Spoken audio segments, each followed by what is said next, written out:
Joining us now is OjyOkpe with stories trending around the world on our favorite day. On my favorite day of the week. How are you this morning? TGIF. Yes. Beautiful Friday. I mean, I can't wait to begin my weekend. Good morning, Ayomide. How are you this morning? You say red is your color, but yellow is doing it for you today. It's always yellow. You look like a bright, sunny day. Very lovely. Thank you. Rufy on fire. How are you this morning? How are you? Okay, very well. 4 is the magic number.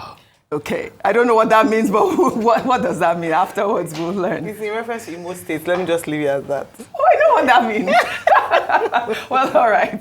Well, good morning to you, viewers. We're beginning What's Trending by highlighting milestones.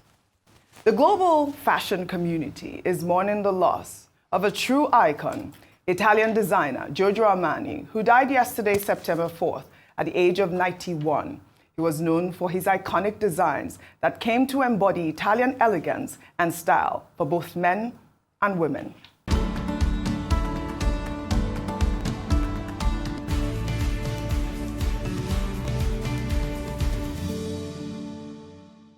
Born on July 11th, 1934, in Italy, Giorgio Armani's early life was marked by the challenges of World War II. He initially pursued a career in medicine, enrolling in the University of Milan's medicine department. However, after 3 years, he left to serve the Italian military. It was during his time in the army that he got his first taste of the fashion world. In 1975, Armani founded his own company. The brand initially focused on menswear, and its first collection introduced a revolutionary unconstructed jacket and redefined men's suiting with softer fabrics and a more natural fit. What began as a fashion company in 1975 grew into a global institution, branching into beauty, fragrance, music, sport, and even luxury hotels around the world. Armani was a perfectionist who personally oversaw everything from advertising campaigns to the way models' hair was styled.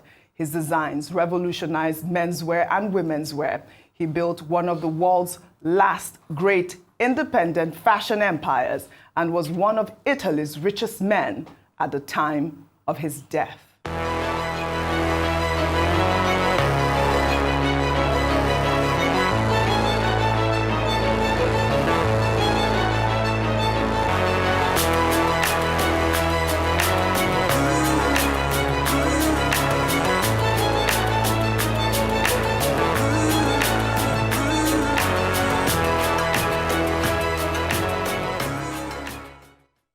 A true gentleman. In a statement, his company, the Armani Group, wrote that he worked until his final days, dedicating himself to the company. They also pledged to carry his company forward with love, noting that his funeral chamber will be open for public viewing this weekend in Milan, followed by a private funeral service. May his soul rest in peace. Ayo, I know we grew up adoring Giorgio Armani. I had the privilege of meeting him, very gentleman. And like I said, he's a true perfectionist. And he loved black women. Of course he did. But, that logo and all of the amazing tributes that have been pouring around the world just shows that this man really touched many lives. He did. It's been heartwarming reading what people have to say about him. Mm-hmm. One word to describe him certainly is iconic. Yes. This man made his mark, like you mentioned earlier, not just in fashion, in fragrance. In fact, I'm wearing an Armani perfume this morning. Who got that for you? Hey, you did. I was going to say that. Just so you know. It's just like, I asked you a question. Maybe I shouldn't repeat it on air. Ochi, you got us Armani perfumes when you came back. Are you sure you didn't know something that he was 91. He lived a very good life. Fulfilled life. I think for me, one of the things, and by the way, tributes poured in from actors, other fashion entrepreneurs. Versace has written her tribute. Paul Smith of England, of London, has written his tribute. Julia Roberts, Russell Crowe, so many people. Yes. But leading that, of course, is Italian Prime Minister, who almost shares her name with him. Giorgia Meloni has talked about how he's inspired the entire world. But for me, I think my standout moment for for him would be in 2006 when he was the first designer to ban underweight models on the runway, following the death, the controversial death of the model Anna. And I thought that was really powerful. So sometimes you might, it's not enough to have influence. It's what you use your influence to start and how you can really revolutionize an industry by one decision. I thought that was really powerful. And if you hear what people have said about him, just talking about how he's been a real friend, he's influenced the red carpet, and so he's done well. We applaud his mark on fashion and other areas, and we definitely will not forget this remarkable man. The man studied medicine, and he never knew he was going to go into fashion. He went into the military, and now he's this iconic fashion designer that the world sees as, a true legend for the fashion industry, a true legend. Dr. Bati, we have to take this milestone. The story is not complete yet. Yes, go ahead. What is not complete is your statement that, he loved black women. Is there a story behind the story that you would like to tell us? I'll tell you, because he really put Naomi Campbell in the forefront as well. Okay. And and because you said you encountered him and he loved black I said women. I had I'm talking to Ayana. That's why I want to go to the next. And I love what he did for, the black models and, of course, the models that were underweight and all of that. And just that he embodied everything: sports, fashion, fragrance, hotels, and all of that. A true icon, a true legend. Giorgio Armani, may his soul rest in peace. Moral milestones.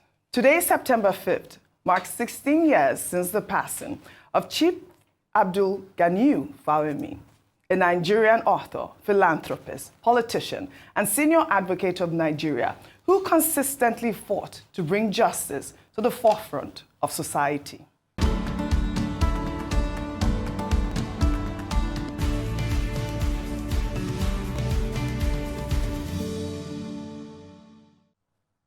Gani Fawehinmi was born in Ondo State in 1938 and studied law at the University of London before returning to Nigeria in 1964.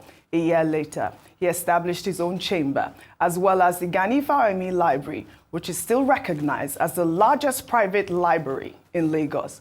Fawehinmi later became a senior advocate of Nigeria, and by 2003, ran for president of Nigeria under the National Conscience Party. In a tribute message, Kaduna State Governor Sani described Fawehinmi as more than a lawyer, but a senior advocate of the masses, adding that he demonstrated how law could become a powerful tool for social and political engineering. In 2018, Fawehinmi was posthumously awarded the Grand Commander of the Order of the Niger, the second highest national honor in Nigeria.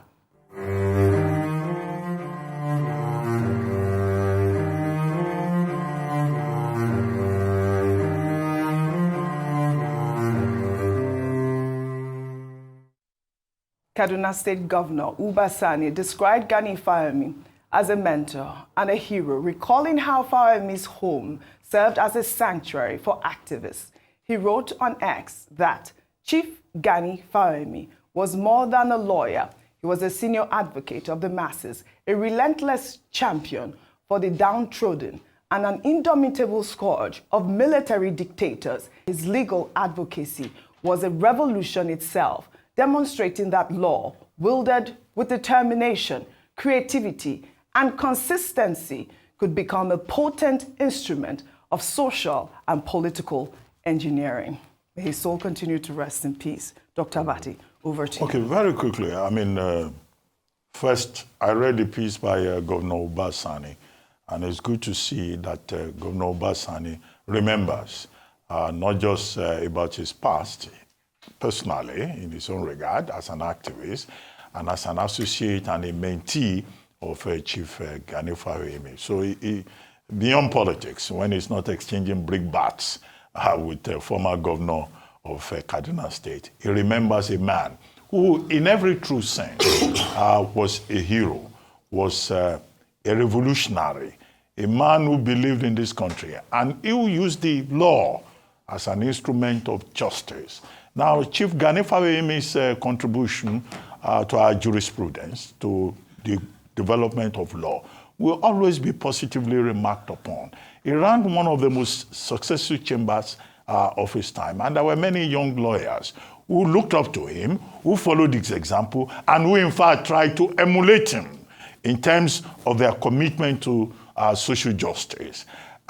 In terms of legal scholarship, he was publishing the Nigerian law reports, and he helped many lawyers to build quite a very robust, library in terms of knowledge of law. So he promoted literacy, education, knowledge, jurisprudence. Beyond that, he was a very strong advocate in the law courts.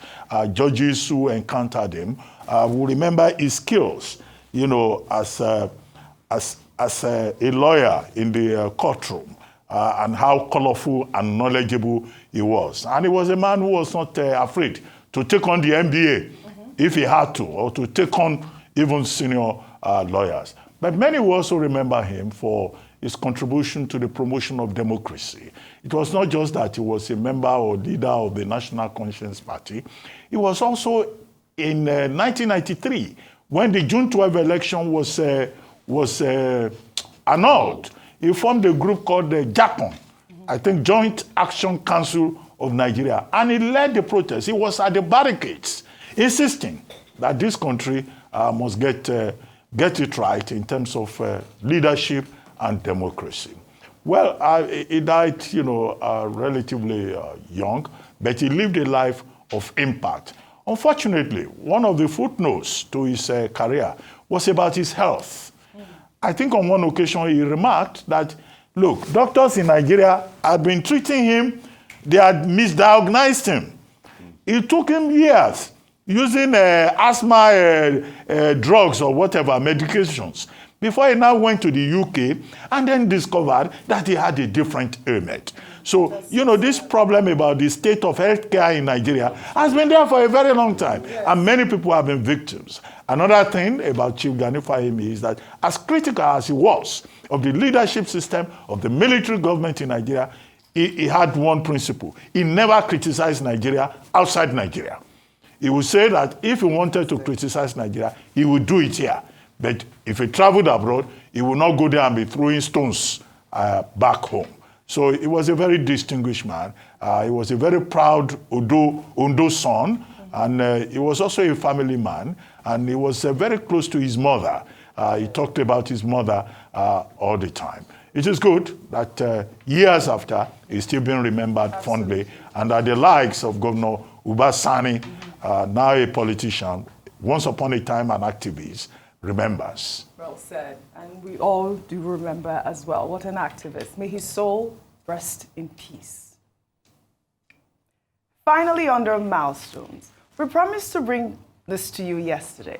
Well, in a vibrant display of culture, history, and tradition, His Majesty Ogíamè Atuwatse III, the 21st Olu of Warri, recently celebrated his 4th coronation anniversary. He was first crowned on August 21st, 2021.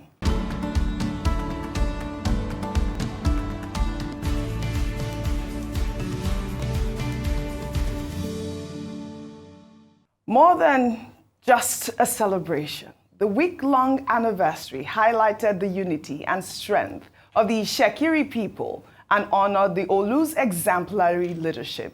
The festivities began at the Palace Church in Agofen with songs of praise and thanksgiving. The celebrations also included commissioning of the renewed Hope Mother and Child Specialist Hospital in Itsekiri, language competition, and exciting novelty football matches for both men and women, featuring some of Nigeria's most prominent legends. The event was a powerful opportunity for the community to come together and celebrate their rich heritage.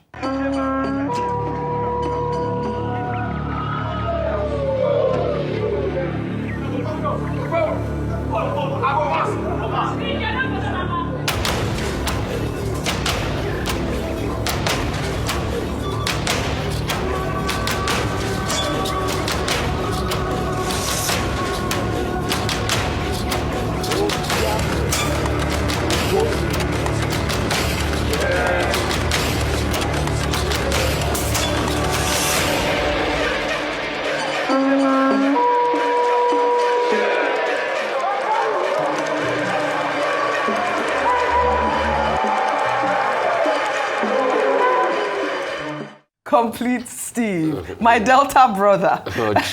You know I'm coming to you on this story. You don't know nobody knows the question. But I mean, what royalties? This is, you know, I mean, it was so beautiful to see the coronation, and I loved what he did for that whole week. Like I said, he had the football match for the legends, and he also had the language competition, which I love, and of course, the health center and all of those community engagement and showing the rich culture of the people of Warri. Itsekiri people know they carry last King of days. Ogíamè, so fantastic. Ogíamè, so. Well, all right. Yes. Right now he's in Ghana. Yes. In Ghana. It's but it just shows the rich historical antecedents of the Itsekiri people. Yes. And what they represent. Style, splendor, you know, and association. And when you look at the Itsekiri, and you also look at the historical antecedents, you know, the meeting with the British, the colonial master, what they represent over the years, then you can only see such a spectacle like this. And when you have a king that understands, that was groomed to be in the position, he lived all his life to be a king, you know, he went to schools that teach him about royalty and the likes, you can only see such a great spectacle like this. And it's just wonderful to see that the Itsekiri culture has been promoted in an Itsekiri, you know, language competition. You can see football and novelty. You can see the waters. You know, the Itsekiri are known for their affinity to the waters, or the Itsekiri and the likes, and you can see the celebration of what, you know, the king represents and the Olu represents. So, I mean, I'm not surprised. I don't expect anything less. And at a time like this, I would also want to use this platform to call for peace in the Niger Delta, because it's quite apt. I love that. Because in the last couple of weeks, I have seen two different groups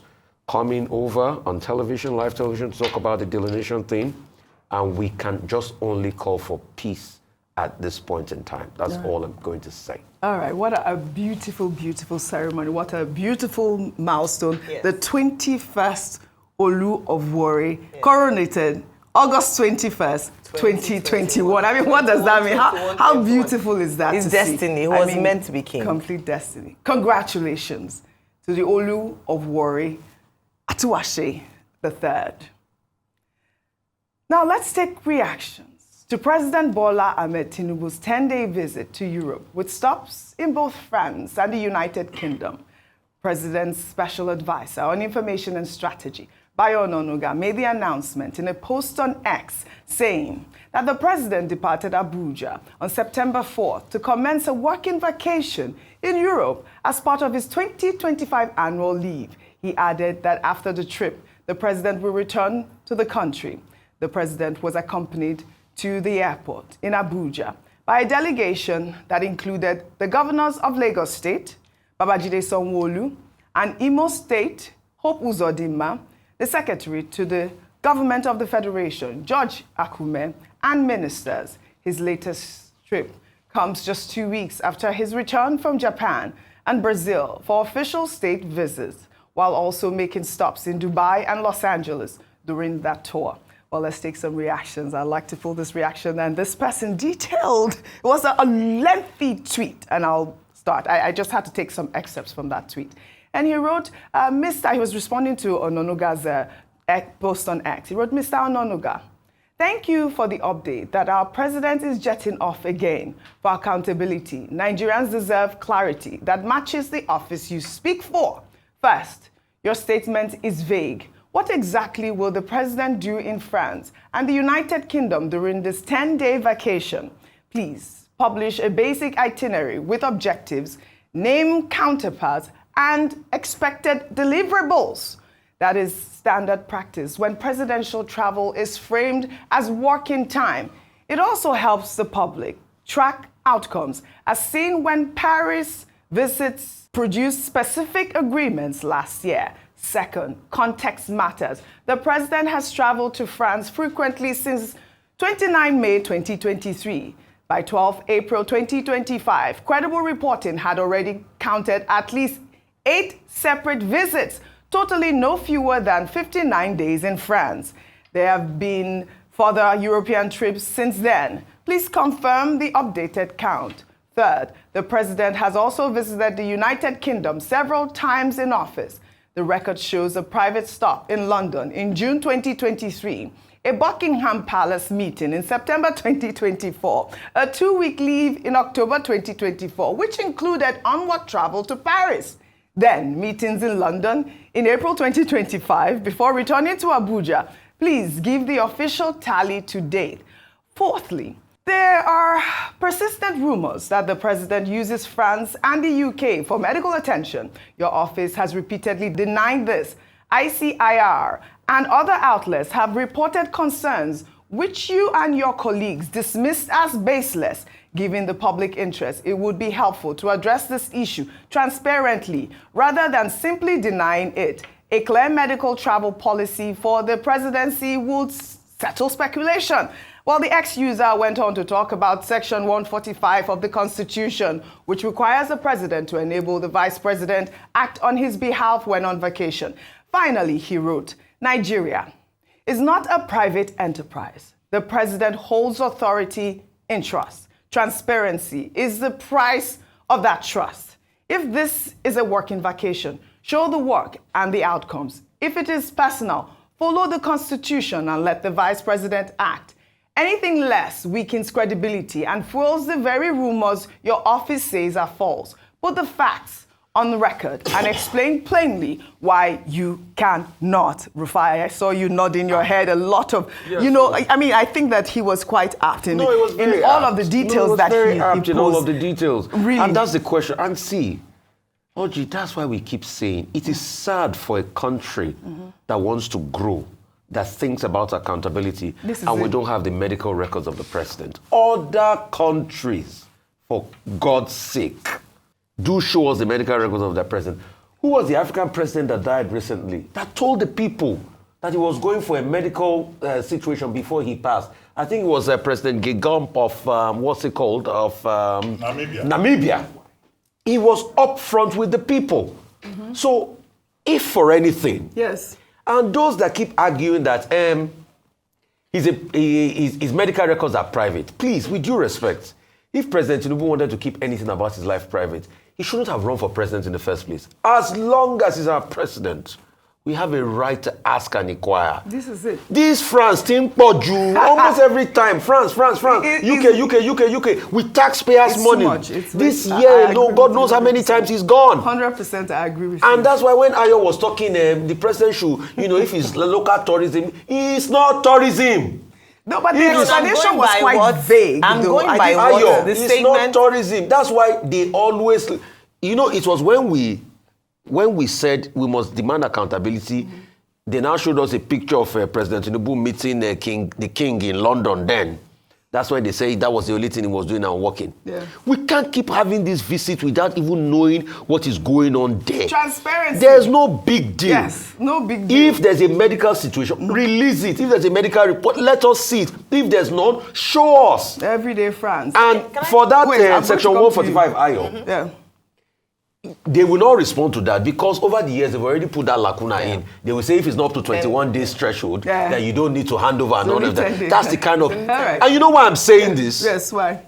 President Buhari did the same. He left for months. But President Buhari was 6 months at a time, which was Imagine. Quite a time. And we keep unforgivable. ourselves. Really, at this point. Hold on. If we recall that before his inauguration as president in 2023, he was away in France for 34 days. In fact, what they said at the time was that he went to go and plan the transition, proper transition committee. And we see a lot of people going to France as the new capital of Nigeria because now, they almost put Aso Rock extension in France at the time. So what we're seeing now is what we already had an indication of before he became president. And there were speculations even at that time on the status of his health and whether or not he should declare. And this is where citizenship, active citizenship comes into play. As to the people that we elect into office, to what extent do we demand of them in order for us to repose our trust in them to lead us as a people? Are we satisfied with not knowing their records, or do we make it a condition to the extent that we make it as part of a constitutional provision that anyone who wants to lead us as a nation must declare his health status? I say this because there's an implication for you as a taxpayer. Every time the president goes out of town, guess who's footing most of his bills? We, the Nigerian people. And so you who haven't had enough money or you don't have enough money to know where your next meal is coming from, have part of your Commonwealth being spent to maintain the health and lifestyle of a public official abroad. Beyond that, and I still maintain this with I, that if on the surface of things, what Mr. Bayo Onanuga says he's going to do is annual vacation. And to be fair to him, he is entitled to annual vacation, and we cannot legislate as to where he chooses to go on annual vacation. We can raise questions around why the destination of France and the United Kingdom so frequently. But when it has to do with his vacation that is stipulated as part of his contract, he can go anywhere he wants to. But I did mention that as chief marketer of Nigeria, there are nice places in Nigeria that even for the optics, he can choose to go for 1 week, 5 days, and then spend the rest of abroad. Why can't he not go to, we were talking about Yankari Game Reserve. You know what that happens? What happens is that it brings in revenue. Yeah. It means infrastructure development will be in those areas. If the president chooses to go to these places, he can visit the Kano walls. He can go to Yankari Games Reserve. He can go to Indore Hills in Ondo State. He can come to Lagos here and go to Nike Art Gallery or go to the beach. There's so many beachfronts. But let me just warn Nigerians, he's going to United Nations General Assembly this month. So let me just prep you that he's going to be away again to the United States of America. Just a minute, Let's not please, bust we it have now. to go. Yeah. Talking about, the president has gone to France, has gone to UK. It's a frequency of it that people are concerned about. The last time he went to the same France and UK, he spent 19 days. He came back just before 2 days. Now they say he's going for 10 days. Now, Mr. Onanuga says he's going on a working leave. He didn't say he's going for medical reasons. So that medical reasons that people are talking about is speculative because that's not what he has said. However, transparency and accountability is important. I had commented on this morning. I only want to add a footnote. Now, I've seen a picture of when the president was leaving. Some governors went there to see him off. Now, some of those governors, I don't want to embarrass them. When he was returning a week ago, from Brazil, they were at the airport to receive him. Look, people should call their governors to account. If they have no job in their states, they should stop going to airports airport to receive president, shake hands. To see president off in an utter display of sycophancy. Don't they have jobs in their states? And some of them go to this Abuja just to go, goodbye, sir, welcome, sir. What kind of governors are these? All right. Well, all right, Dr. Amati, well said. We need transparency. That really is the sum up of this conversation. Well done, you all. Thank you very much for that. Let's now turn our attention to Kano Emirate, which has formally congratulated His Highness Khalifa Muhammadu Sanusi II on his recent academic achievement. The Emir was conferred with a Doctor of Philosophy in Law by the School of Oriental and African Studies at the University of London. The Emir's doctoral thesis, titled Codification of Islamic Family Law as an Instrument of Social Reform, has been widely celebrated for its scholarly depth. The Kano Emirate Council released a statement expressing its immense pride in the Emir's accomplishment. The council described the PhD as a source of honor for the people of Kano and Nigeria as a whole, reinforcing the nation's reputation for producing visionary leaders grounded in knowledge and wisdom. This award comes as a significant milestone, highlighting the Emir's lifelong dedication to scholarship and social reform, even as he serves as a traditional ruler. And I thought that was so powerful. There is no limit to education. Congratulations to the Emir. That's a good one. That's a good one. All right. Very good one. Shall we take our good news report now? In an extraordinary effort to promote a reading culture, a group of 5 Nigerians in Lagos have attempted to set a new Guinness World Record for the longest reading marathon.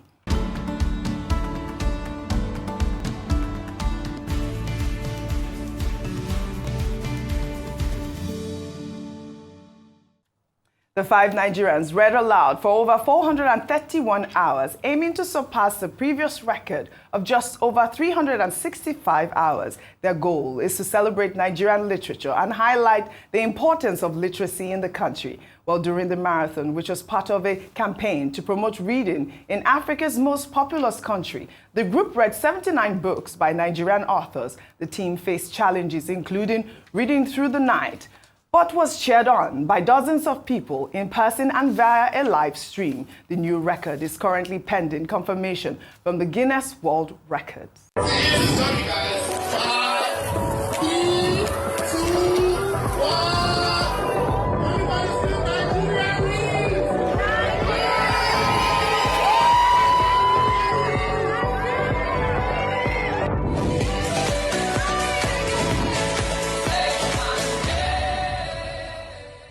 Fantastic. Well, this incredible feat not only showcases the team's determination, but also draws vital attention to the need for greater investment in education and literacy in Nigeria. In 2021, 5 Nigerians won a Guinness World Record for the longest marathon read aloud. The team read 92 books over 480 hours. Their effort was part of the I Read Africa Foundation's initiative aimed to encourage a reading culture in Nigeria. I mean, Nigeria, I know they carry last.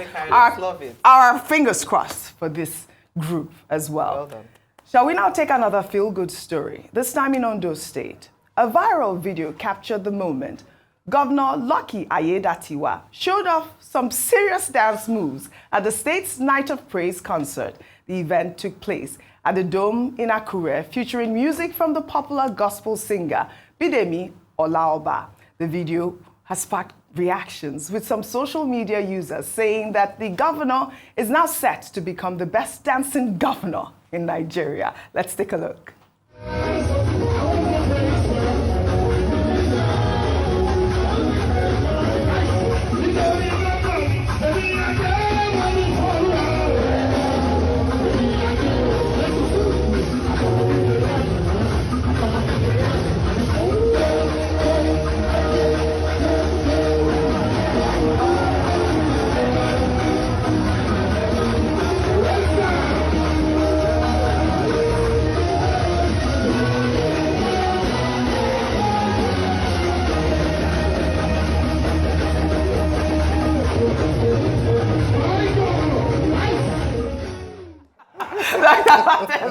Adeleke, come and see you. Ask competition now. That's what everybody's saying. Everyone is saying online that Governor Lucky Ayedatiwa's performance.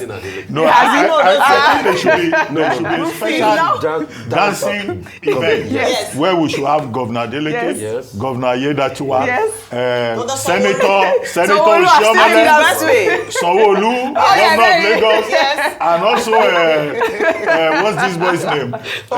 Dino Melaye. Yes. And also Senator Dino Melaye. All right, well, fantastic. I think it will be an interesting show. It will be. Congratulations, Ayedatiwa. And of course, all our dancing governors. I'm waiting for another video from Adeleke, of course. Well, all right. Shall we take our final story now under entertainment? Two-time Grammy Award-winning Afrobeat star Temilade Okpeniyi, also known as Tems, captivated the crowd at Coldplay's sold-out Wembley concert with a stunning set. The show took place on Wednesday, September 3rd, as part of Coldplay's Music of the Spheres World Tour. Tems gave an outstanding performance of some of her biggest hits, including Free Mind and Essence, in front of over 90,000 people. Let's take a look. I feel it coming. Time is of the essence. I try to teach you, but I need some lessons. I need to give it up. I try to live, but I can't. I don't know why you're the one. Turn me out of my mind.